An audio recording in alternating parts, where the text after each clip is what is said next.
নমস্কার।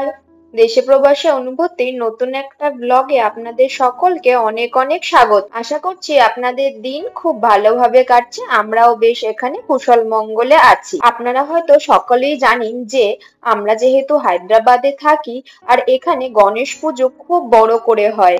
তার মানে এখানে প্রত্যেক ছোট থেকে ছোট মণ্ডপে সবার বাড়িতে এখানে গণেশ পুজো করা হয়। আর বড় জায়গা থেকে ছোট জায়গা সমস্ত জায়গাতেই গণেশ ভগবানকে প্রায় 11 দিন কিংবা তারও বেশি করে রাখা হয়।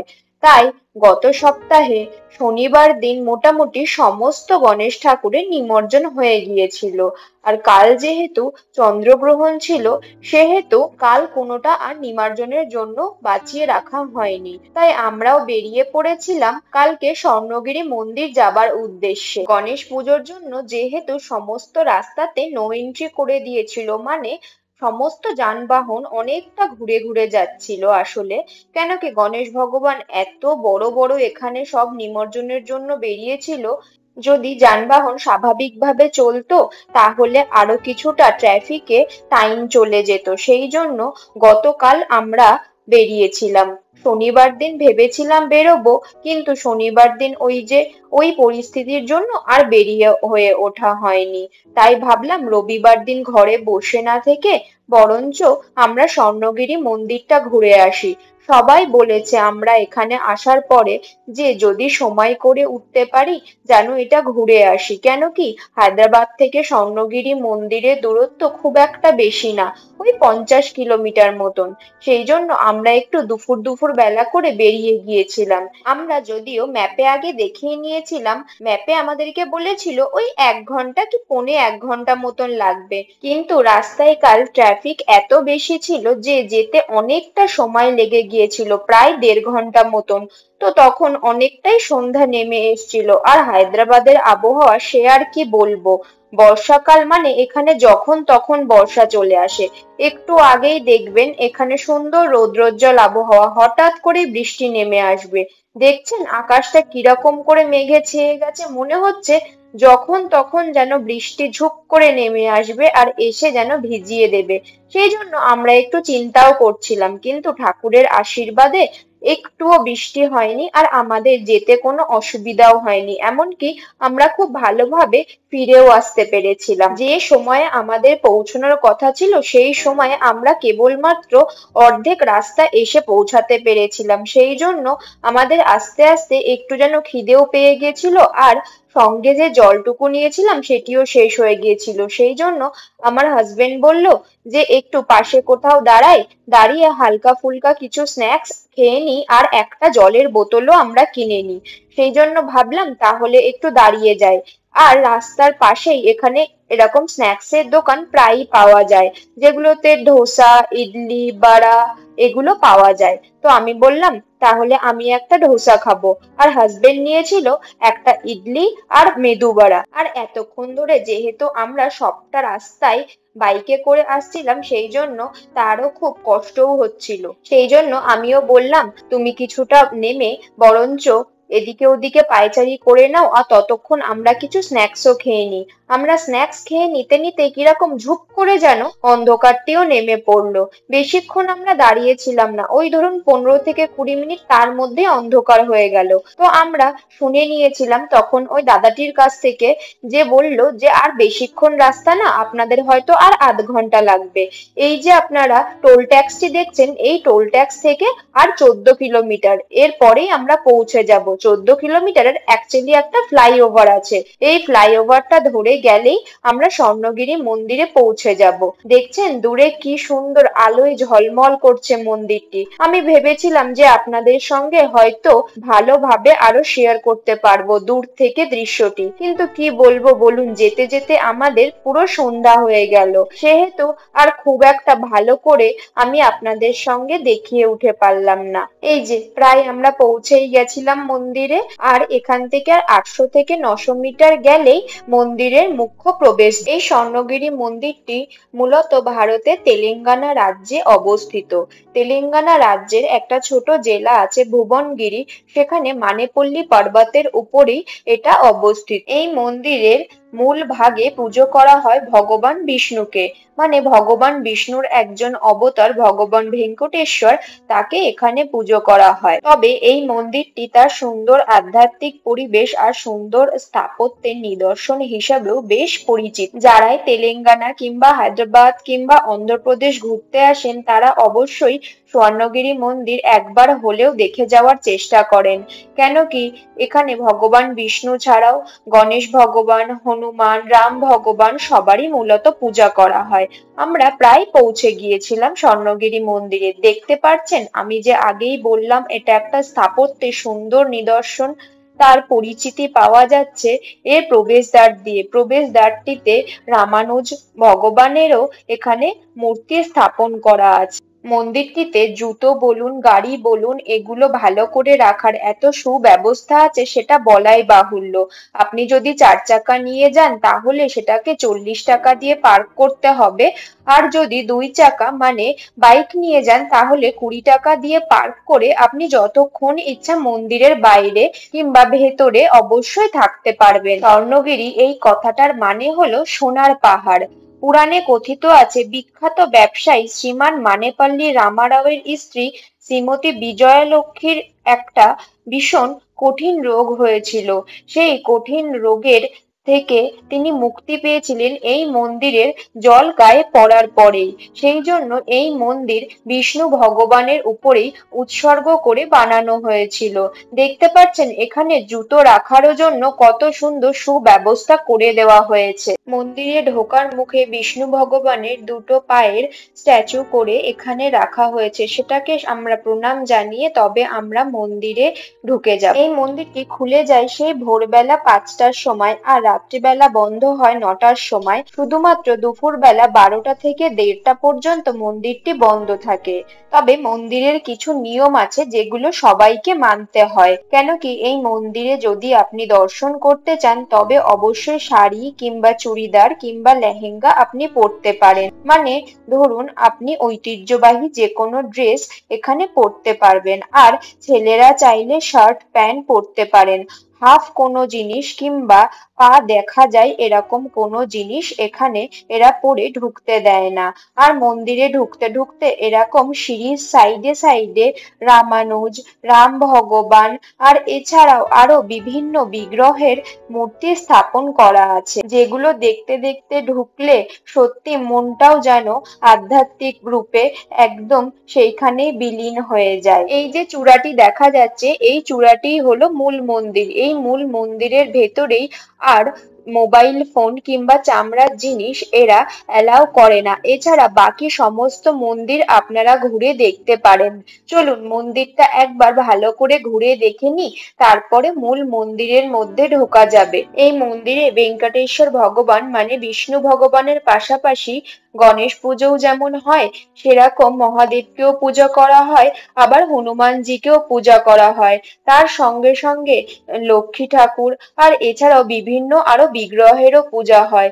মন্দিরে আসার আগে আমি যদিও জানতাম যে এটা হয়তো শুধুমাত্র ভেঙ্কটেশ্বর ভগবান মানে বিষ্ণু ভগবানকে পূজা করা হয়, কিন্তু মন্দিরের ভেতরে যাওয়ার পরে আমার তো মনে হয়েছিল যে এখানে সব ঠাকুরেরই সমান রূপে পূজা করা হয়। আমরা মন্দিরে পৌঁছে গিয়েছিলাম প্রায় ওই সন্ধ্যে 7:30 নাগাদ। তো আমার মন্দিরে গিয়ে মনে হয়েছে সন্ধ্যেবেলাতে আসাতে একটা জিনিস তো অবশ্যই ভালো হয়েছে, এখানে রৌদ্রটা খুব একটা বেশি পাইনি, যার জন্য আমরা নিশ্চিন্তে বেশ ঘুরেও বেড়াতে পারছি। কেন কি অতটা রৌদ্রের মধ্যে পাথরের মধ্যে পা দিয়ে পুরোটা মন্দির হয়তো তখন ঘুরতে। এই যে হনুমানজির মূর্তিটি আপনারা দেখতে পাচ্ছেন এই মূর্তিটির উচ্চতা প্রায় 40 ফুট মতন, আর যে মণ্ডপের উপরে এই বিগ্রহকে স্থাপন করা হয়েছে সেই স্তম্ভটির উচ্চতা প্রায় 120 ফিট মতন হবে। মন্দিরটি যতই মূল শহর থেকে দূরে হোক না কেন তবুও এই রাত্রিবেলাতেও এত ভিড় দেখতে পাচ্ছেন।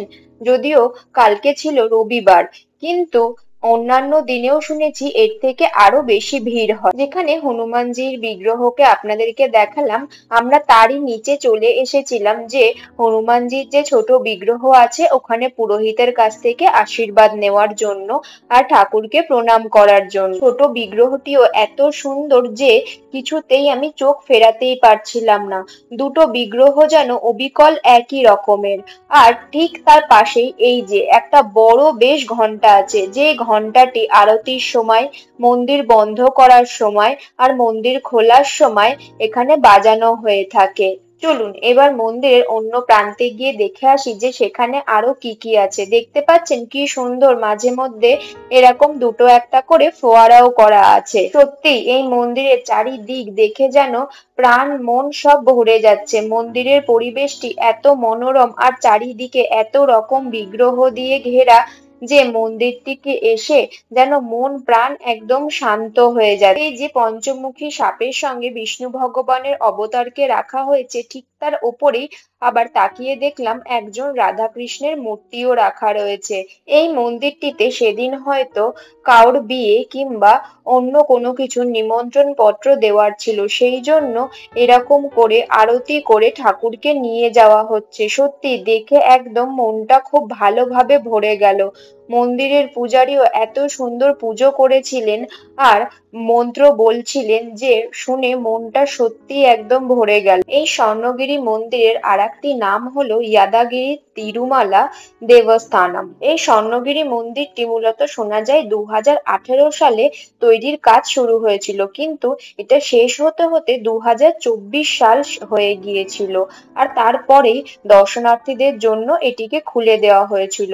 শোনা যায় মন্দিরের যে মূল বিগ্রহ ভেঙ্কটেশ্বর ভগবান আছেন, তিনি নাকি রূপো আর সোনার সাজে সজ্জিত। যেখানে বিষ্ণু ভগবানকে জলের মধ্যে শুইয়ে রাখা হয়েছে, তার সামনেই এরকম 50 টাকার বিনিময়ে ঘিয়ের প্রদীপ পাওয়া যাচ্ছিল। তো আমরা যেহেতু সাথে করে সেরকম কিছু নিয়ে যাইনি, তাই 50 টাকার বিনিময়ে এই প্রদীপটি কিনে নিয়েছিলাম আর জ্বালিয়ে মনের যা মনস্কামনা ছিল সেটিকে আমরা চেয়ে নিয়েছিলাম। এখানে মূলত সবাই এইভাবেই প্রদীপটিকে জ্বালাচ্ছিল। সত্যি কথা বলতে মন্দিরে প্রবেশেরও কোনো বিশেষ কোনো মূল্য ছিল না, কিংবা মন্দিরে দক্ষিণারও যে কোনো ব্যবস্থা ছিল তা নয়। আপনার যা মনে চাইবে সেইটাই আপনি দিয়ে আসতে পারেন।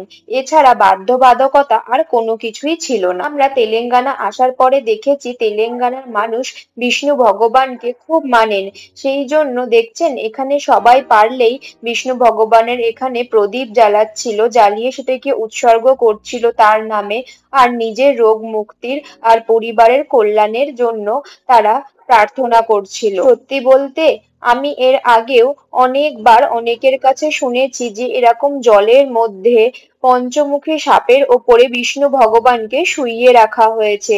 এটিকেই মূলত দেখার জন্য আমাদের স্বর্ণগিরি মন্দির আসা। কিন্তু আমি জানি না যে আপনাদেরকে আমি কতটা তুলে ধরতে পারলাম। যদি আপনারা পারেন অবশ্যই নিজে চোখে একবার এসে ঘুরে দেখতে পারেন। নিজে চোখে না দেখলে মানে চাক্ষুষ অনুভূতি না হলে কিছুতেই বোঝা সম্ভব নয় যে এটা কতটা অপরূপ লাগছিল। কেন কি সত্যি বলতে টেলিভিশনে দেখা কিংবা মোবাইলে দেখা আর চাক্ষুষ অনুভূতির মধ্যে আকাশ পাতাল তফাৎ আছে। আপনারা পারলে অবশ্যই একটিবার স্বর্ণগিরি মন্দির অবশ্যই ঘুরে যাবেন। এতটা ভিড় ছিল যে নিচ থেকে আমিও খুব একটা ভালোভাবে দেখতে পারছিলাম না, সেই জন্য ভাবলাম ওপরে যাই, ওপরে গিয়ে একবার আপনাদেরকেও দেখিয়ে দিই আর আমরাও একবার চাক্ষুষ দেখে নিই যে এটাকে আরো কত সুন্দরই না দেখতে লাগছে। হয়তো যেরকম ঠিক পুরাণে শোনা যায় যে বিষ্ণু ভগবান ফনা তোলা সাপের মধ্যে একদম শান্তভাবে শুয়ে আছে, এটিকেও দেখতে যেন সেরকমই লাগছিল। আর সমস্ত মন্দির জুড়ে ভেঙ্কটেশায় নমঃ এরকম কোনো একটা মন্ত্র উচ্চারণ হচ্ছিল, যার জন্য পরিবেশটা আরো মনোরম আর আধ্যাত্মিক হয়ে গিয়েছিল। এখানে সারা মন্দির জুড়ে দ্রাবিড় স্থাপত্য শিল্প, চোলা স্থাপত্য শিল্পের দারুণ নিদর্শন দেখতে পাওয়া যায়। আপনাদেরকে তো আগেই জানিয়েছি মন্দিরটি মানেপল্লী পর্বতের উপরে অবস্থিত। তার সঙ্গে সঙ্গে এই মন্দিরটি নির্মাণের যে পরিকল্পনা ছিল সেটাও মানেপল্লী পরিবারেরই ছিল। আর তারা এই মন্দিরটি নির্মাণ করতে মূলত প্রায় শুনেছি যে 500 কোটি টাকা ব্যয় হয়েছে। আপনাদেরকে তো আগেই জানালাম এই মন্দিরে নির্দিষ্ট কোনো দেবতার যে পূজা করা হয় তাই নয়, এখানে মন্দিরে গণেশ ভগবানেরও পূজা হচ্ছিল কালকে। মন্দিরে এখানে নিত্য বিষ্ণু ভগবানের পাশাপাশি গণেশ ভগবান, মহাদেব, হনুমানজি, লক্ষ্মীনারায়ণ, আবার রাম ভগবান, রাধা কৃষ্ণ সব ঠাকুরেরই নিত্য পূজা করা হয়, আর সকাল সন্ধে এখানে যজ্ঞও করা হয়। চলুন এবার মূল মন্দিরে আমরা প্রবেশ করি। মূল মন্দিরে যদিও প্রবেশের আগে আমাদেরকে এখানে মোবাইল ফোন, মানি ব্যাগ, বেল সমস্ত কিছু জমা করতে হয়েছিল, আর মূল মন্দিরে ফোন নিয়ে যাওয়া আমাদের অ্যালাউ ছিল না। সেই জন্য মূল মন্দিরে কি ভগবান আছে সেটা আপনারা না গিয়ে চাক্ষুষ না দেখলে কিছুতেই বিশ্বাস করতে পারবেন না। এটি হলো মূল মন্দিরের প্রবেশদ্বার।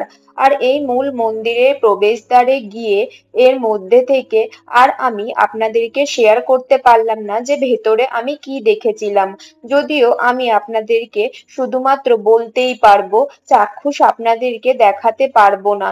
এখানে বিষ্ণু ভগবান ছিলেন, রাম ভগবান ছিলেন, সঙ্গে হনুমান, রাধা কৃষ্ণ, লক্ষ্মী ঠাকুর সমস্ত কিছুই। আর মন্দির থেকে বাইরে আসার সময় এরকম চিড়ে আর মিছরি দেওয়া হয়েছিল, সেটার স্বাদ সত্যি অতুলনীয় ছিল।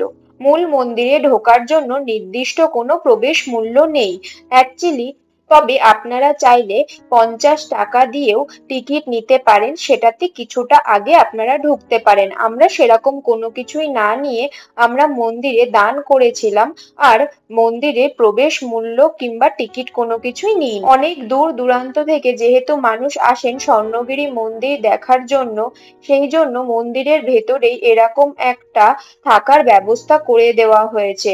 এখানে 2000 টাকা প্রতি রাতের বিনিময়ে আপনি মন্দিরের ভেতরে থাকার জায়গা খুঁজে পেতে পারেন, সঙ্গে আপনি 3 বেলা খাওয়ার মানে প্রসাদের ব্যবস্থাও আছে। এটা মন্দিরের পেছনের দিকেরও একটা গেট, কেউ কেউ চাইলে পেছনেও গাড়ি পার্ক করিয়ে এই দিক দিয়েও ঢুকছেন। আমরা যদিও সামনে গাড়ি পার্ক করিয়েছিলাম, সেই জন্য আমরা সামনের প্রবেশদ্বার দিয়েই প্রবেশ করেছিলাম।